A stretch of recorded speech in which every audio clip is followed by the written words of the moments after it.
Hi hello అందరికీ నమస్తే.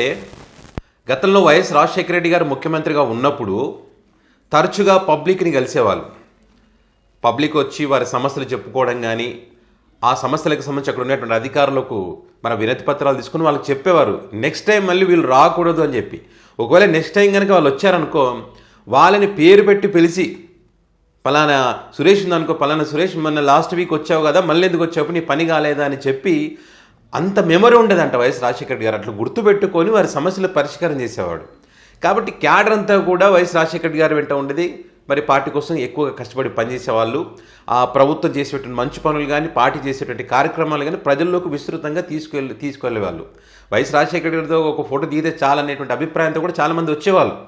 So ఆ రకంగా ఉంటే పార్టీకి కూడా కలిసి వస్తుంది.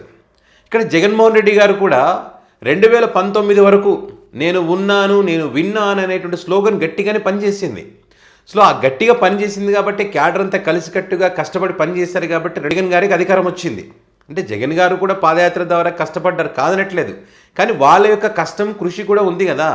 జగన్ గారి విధానాలను, పథకాలను, వీటన్నిటిని ప్రజల్లోకి విస్తృతంగా తీసుకువెళ్ళారు వాళ్ళు క్యాడర్. సో అలాంటి క్యాడర్ పరిస్థితి ఏంటి, 2019 తర్వాత పక్కకు పెట్టడం జరిగింది. సో జగన్మోహన్ రెడ్డి గారు వాలంటీర్ వ్యవస్థను తీసుకురావడం, ఆ వాలంటీర్ వ్యవస్థ వచ్చిన తర్వాత క్యాడర్ అంతా కూడా సైడ్ అయిపోయింది.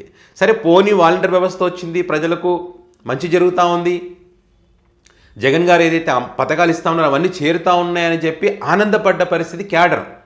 వాళ్ళు అప్పుడు కోరుకున్నది ఏంటయ్యా అంటే, జగన్మోహన్ రెడ్డి గారిని ఒక్కసారి కలవాలి, ఒక్క ఫోటో దిగాలి, ఆ తర్వాత కొన్ని రోజుల తర్వాత గ్రౌండ్ రియాలిటీ ఏంటి, అసలు వాస్తవ పరిస్థితులు ఏం జరుగుతున్నాయి ఇక్కడ అనేటువంటి విషయాలు జగన్ గారికి చేరవేర్చాలి అని చెప్పి చాలా ప్రయత్నం చేశారు క్యాడరు. మరి ఆ నియోజకవర్గంలో ఉన్నటువంటి ఇన్ఛార్జీలు కానీ, ఎమ్మెల్యేలు కానీ, మంత్రులు కానీ చెప్తే వాళ్ళు కూడా కలిసేటువంటి పరిస్థితి లేదని చెప్పి మరి క్యాడర్కి చెప్పినట్టుగా క్యాడర్ బాధపడ్డారు. వాళ్ళకి కలిసే అవకాశం లేనప్పుడు మేము ఎలా కలుస్తామని చెప్పి. దీని అంతటికీ కారణం ఏంటంటే ఐప్యాక్ అనేటువంటిది ఒకటి వీళ్ళకు ఉండడం.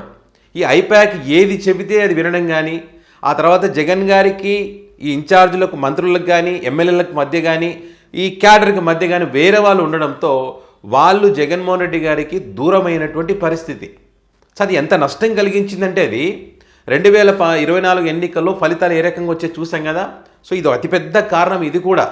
ఎందుకంటే ఇప్పుడు ఐప్యాక్ చెప్పినటువంటి నిర్ణయాలు కానీ, వాళ్ళు క్యాండిడేట్ల సెలక్షన్స్ కానీ, ఆ సెలక్షన్ బాగుందని చెప్పి మధ్యలో ఉన్నటువంటి వ్యక్తులు జగన్ గారికి రాంగ్ ఫీడ్ ఇవ్వడం కానీ, ఇవన్నీ కూడా గ్రౌండ్ రియాలిటీ ఇదేనేమో అనుకునే పరిస్థితులు జగన్ గారు ఉన్నారు ఇక్కడ.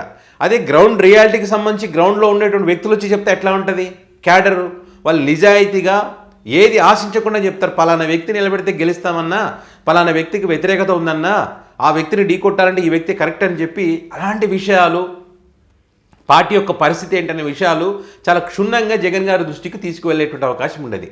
కానీ అలాంటి పరిస్థితి లేదు కదా, కలిసేటువంటి అవకాశమే ఇవ్వలేదు వారికి. సో కాబట్టి భారీ నష్టం జరిగింది.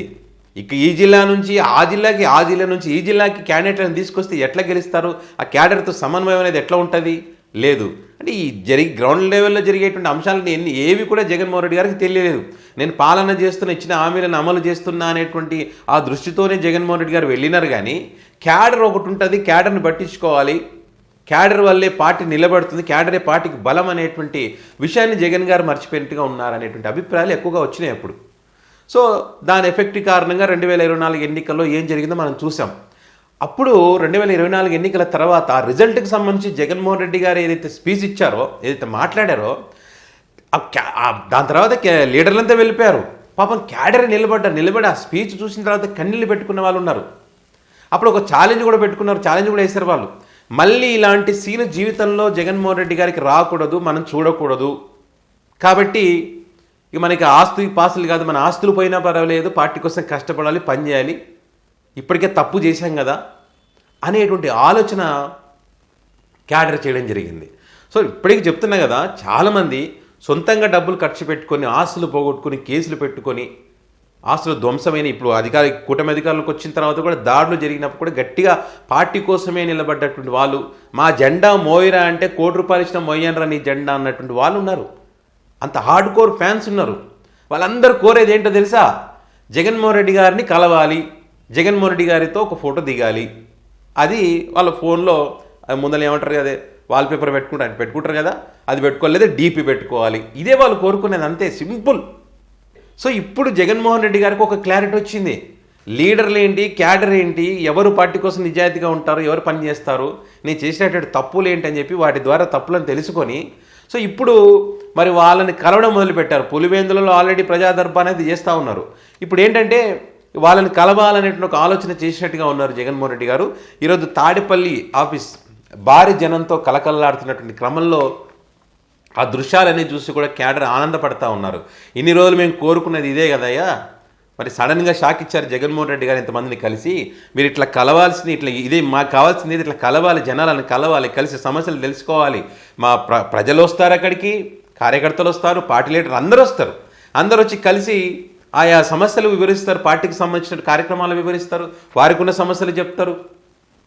జగన్ గారికి ఒక క్లారిటీ వస్తుంది కదా, పార్టీ ఇప్పుడు అప్పుడు పాలనే చూసుకున్నారు, పార్టీని చూసుకోవాలి, ఇప్పుడు పార్టీని కూడా చూసుకోవాలి, రెండు బ్యాలెన్స్ చేసుకోవాలా. జగన్మోహన్ రెడ్డి గారు అక్కడ ఫెయిల్ అయ్యారు. కాబట్టి వాటి నుంచి గుణపాఠాలను నేర్చుకొని ఈరోజు ఈ రకంగా ఇదో చూడండి జనాలు.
సో ఇది ఇంకా చాలా ఫొటోస్ కూడా ఉన్నాయి.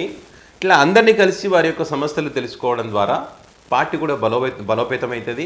వారిలో కూడా ఒక ఉత్సాహం వస్తుంది, వారిలో ధైర్యం నిండుతుంది. ఆ ధైర్యంతో ఇంకా గ్రౌండ్లో ఇంకా ఎక్కువగా పని చేయడానికి స్కోప్ ఉంటుంది. ఈ రకంగా కలుసుకోవడం ద్వారా ప్రజల యొక్క ఆకాంక్షలు అనేటువంటివి నేరుగా తెలుసుకోవడానికి అవకాశం ఉంటుంది. తద్వారా కొన్ని మంచి నిర్ణయాలు కూడా తీసుకొని మరి ప్రజల్లోకి వెళ్ళినప్పుడు తన మేనిఫెస్టోలో కానీ పెట్టుకోవడానికి ఒక గొప్ప అవకాశం దొరుకుతుంది కదా.